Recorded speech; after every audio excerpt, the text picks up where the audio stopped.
bakunzi ba Holy Canaan TV, ndanezerewe kandi gusubira guhura namwe ngo tuganire ijambo ry'Imana.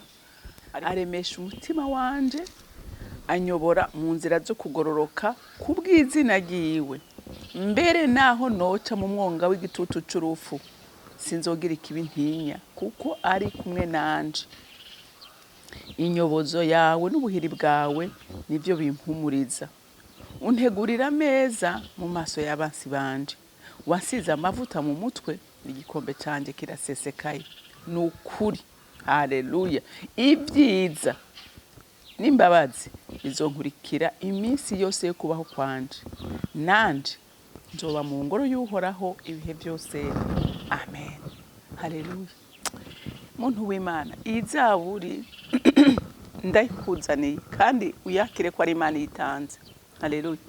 Ni ijambo rije guhumuriza umuntu wese yaracitse intege. Haleluya.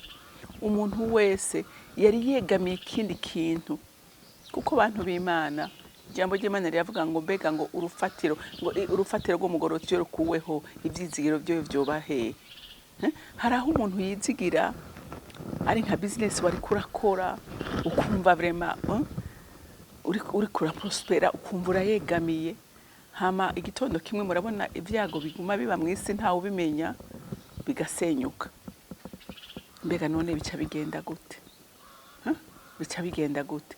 Ariko ngo harahiriwe umugororotsi we yizigiye Uhoraho. Haleluya.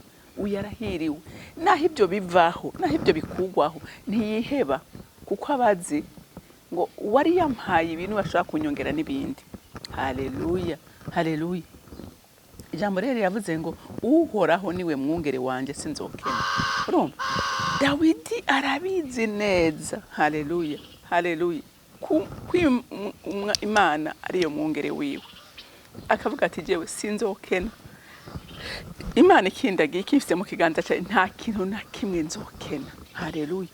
Kujya inka, intama, itinona ikintu na kimwe. Ntiyinona ngo mbega jewe ndarya gute, ndanywa amazi gute, jewe ngwaye n'indavuza. Inka ntavyo yinona. Iki ryabaye ritaba, inka ntacyo yinona. Ibizi ko sebuja amenya uko bigenda. Ehe bantu b'Imana, ngugu urugezo Imana idushaka ko tuyizera. Haleluya. Ndabizi biragoye, kuko abana b'abantu dukunda ibintu bigaragara. Umuntu akavuga ngo ndafise sekirite yanje.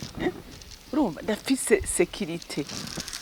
Niko tumeze. Ariko ijambo ry'Imana riko riratubwira ngo twizigira Imana, ko ari umwungere wacu, kujya umwungere yitaho intama ziwe, yitaho inka ziwe, ko natwe Imana itwitaho kujya intama, umwungere yitaho intama ziwe.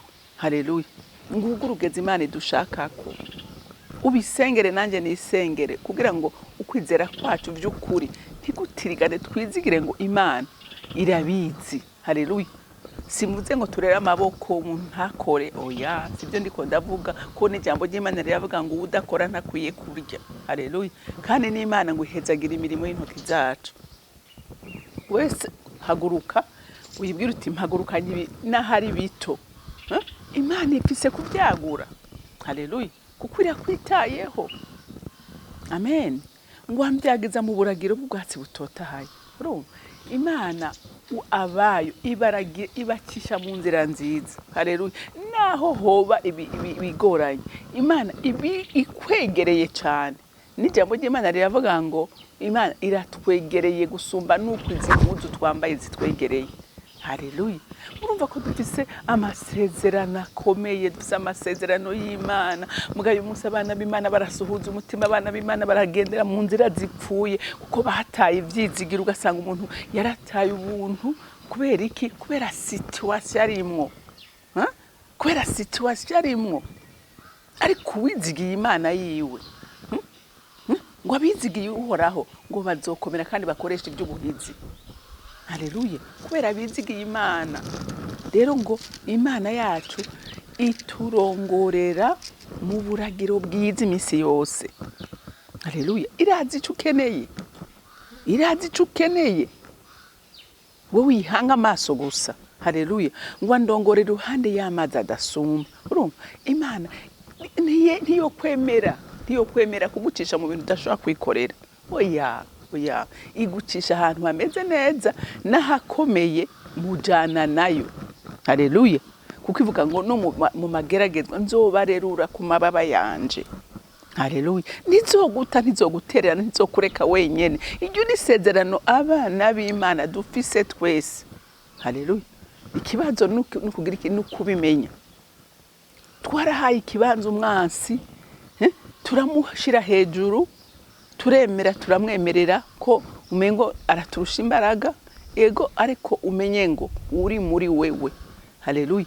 Arakomeye gusumba uri mu bisi. Amen. Ngo aremeshe umutima wanje. Urumva? Iyo ucitse intege mbewe uhungira hehe? Uyu munsi hariho abacika intege bakaja mu kaboregwe, bakaja mu madroge, bakaja mu busambanyi, bakaronderera ahandi. Ariko uyu Dawidi yarazi neza ngo mu ngorane zose mpura nazo muhungira ku Mana ko ari yeremesha umutima wanje. Nta mwana w'umuntu yo kuremesha, nta mwana w'umuntu yo gukemurira ibibazo. Haleluya. Yego Imana itana kigucira inzira n'abantu ngo bakwibuke ntawo kwibuka. Haleluya. Ariko ari Imana yuguruye umuryango ku buzima bwawe. Nta numwe ashaka kuwugara. Kandi yokoresha nabishaka. Haleluya. Urumva? Ngo aremeshe umutima wanje. Arawuremesha. Yacitse intege aje imbere y'Imana. Urumva?